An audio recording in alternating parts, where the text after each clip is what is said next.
McFadden is in 5th year at one of Scotland's biggest secondary schools, Holyrood in Glasgow. Well, I'm hoping to go to university in September. I'm currently waiting on a conditional, so that's quite exciting, but it means that the exams count so much more than maybe last year, so I'm quite nervous. Anna says it took her a while to get back into the swing of things post-pandemic. Do you think there's been a lasting impact, or do you think is everything totally back to normal now? I think there has been a lasting impact because a lot of people did struggle to try and motivate, and I think that can be seen throughout exams now. And the SQA are going back to the previous exam structures with assignments and things just now, so it's quite a lot for people to move into, especially people who've not done these kinds of things from Nat 5 and then are kind of being thrown into the deep end. COVID isn't the only thing that has affected pupils. Holyrood is one of the 89 schools that were impacted by targeted industrial action on top of the national strike days during the recent pay dispute. Because we're Nicola Sturgeon's constituency, we were kind of disproportionately affected by the strikes because, well, our school's in a more deprived area than other schools and pupils weren't treated the same, and we lost out on some key days of our education and we had to catch up on coursework and things in our own time, and it was really difficult to see that. Secondary and primary teachers recently accepted a pay deal put to them by the Scottish Government, but the long-running industrial action came at a cost. Were you unhappy at the teachers doing this then? I definitely support the teacher strikes, and I think I completely resonate with what they're trying to do.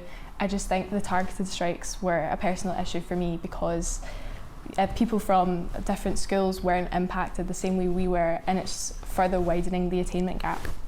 My friends from other schools, for example, still had those full days of learning, whereas we were at home trying to catch up. In 2016, the Scottish Government promised to substantially eliminate the attainment gap within a decade. But as of the end of last year, the gap was still far above pre-pandemic levels. For reading, the gap between pupils from the poorest homes compared to those from more affluent areas rose from 11.5% to 14.2%. The literacy gap has jumped from 13.8% to 16.3%.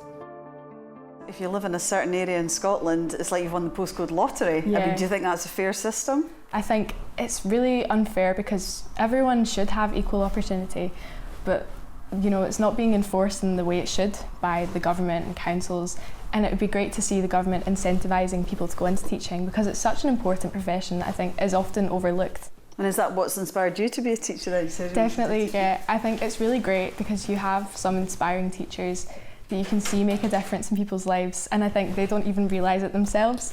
I'd definitely like to be that for someone else.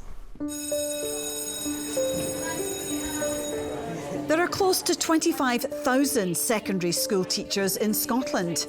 Douglas Clark is one of them. He's been working in classrooms for nearly 2 decades. My identity is so wrapped up in being a teacher. If you'd asked me even a few years ago, would I ever see myself being anything other than a teacher, I would have almost laughed and said, absolutely not. Why would I leave teaching? The past few years have left Douglas feeling burnt out. My inner voice is fighting between the passion that I still have for teaching, but also the undeniable truth, which is I have less capacity for being able to accept the things that I clearly can't change. A recent survey suggested teachers across the UK are working an average of 54 hours a week. Poor mental health and bad behaviour amongst students were also high on the list of concerns. There seems to be less creativity within teachers because they almost don't have the capacity that they once had. Teachers across the board are feeling tired. They're feeling like they're counting the days to the end of term. 2 years ago, the Scottish Government announced it would be scrapping the Scottish Qualifications Authority and Education Scotland. 3 new national education bodies will be introduced by June next year. A qualifications body, a national agency for Scottish education, and an independent inspectorate body. The change is in response to a report published by government advisor Professor Ken Muir, which highlighted that pupils thought schooling during COVID was a nightmare. But Douglas fears the reform is just a rebrand of existing problems. The short answer to can I see the education system changing soon? No. Teachers generally in the staff room, in online groups, are all saying they have absolutely no faith. Do I still see myself teaching in 18 months' time? Not in the same way that I have done happily for the vast majority of the last 18 years. There is more to life than making myself unwell because of the pressures of the job. On the other hand, if somebody was to come to me now and say, would you recommend going into teaching and becoming a teacher? I would say absolutely yes, because it has given me so much, it's brought me so much joy and happiness.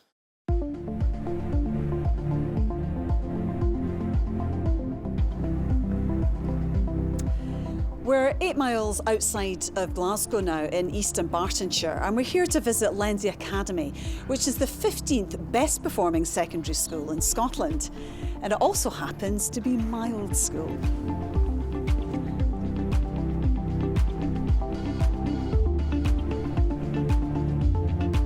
So I was a pupil here in the early 1980s. Gosh, I can't tell you how old that makes me feel. And it's the first time I've been back here since I left all those years ago. And I'm here to talk to a group of 5th and 6th years about what's changed.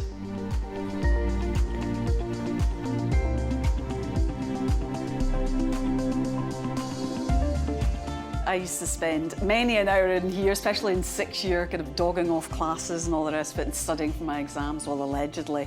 So great just to have a chance to chat to you about what you feel about the education system in Scotland. You've been through COVID, you've been through the pandemic. Were you worried about how it would affect your education? At first I was definitely like, oh, this is just time off, like it's like good for me. But then when it like kept on going on, I kind of realised that it wasn't exactly like ideal. But I think it definitely helped in the way that like remote learning helped me like study and like see like what helped me study early on, because I needed to reteach that kind of course to myself. Exams officially begin for secondary pupils across Scotland on the 24th of April. I mean, so much is riding on these exams. I mean, some people feel that the rest of their lives depend on it. Do you feel like that? I feel a little bit, yeah. I know there's other options, like you can go and you can get these qualifications later, but I feel it's quite important just because I want to get into uni right after 6th year and just not have that extra year of doing something else. Do you feel under pressure because you're doing, your hires for the first time? I mean, it's quite a thought, isn't it? Yeah, I think we were told from week 1 you need to start studying now because it's going to become unmanageable if you don't. So I wish someone had told me that. So there is a lot of pressure, but I think we've also been told about how to manage that pressure to help. So I think we just have to go in and try and stay calm. And what about, looking at school as a whole, do you feel that it kind of gets you ready for life, or do you not think that that's the school's job? Really? I think it'd be a good idea for the schools to teach you life skills and how to manage money and all that. But I don't think there's much time in the curriculum. By the time pupils like Justin and Oliver reach S6, they've already completed 2 years of exams. Scotland's IRQA recently proposed a new structure whereby students wouldn't sit any exams in S4 if they plan to study hires.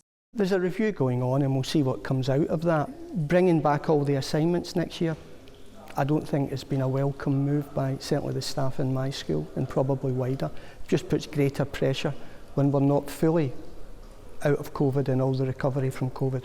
Do you think that teachers are under more pressure now than maybe they were in the past? I would say yes.